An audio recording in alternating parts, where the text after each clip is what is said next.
I have been coming to the ISSA show for about 37 years.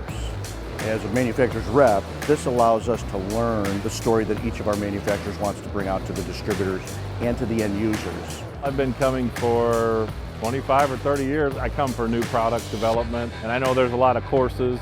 I registered for ISSA because there's a lot of new vendors down here and to build new relationships with people. I registered for ISSA to come and see new products and stuff that I can present to my customers.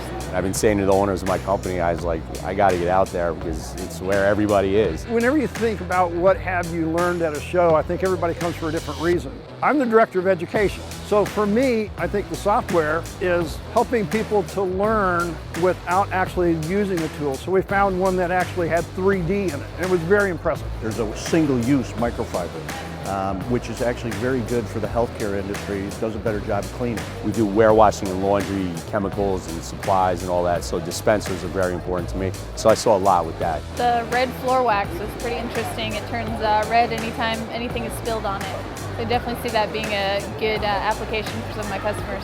When you're an ISSA member and you're going to an end user, they're not really familiar with ISSA.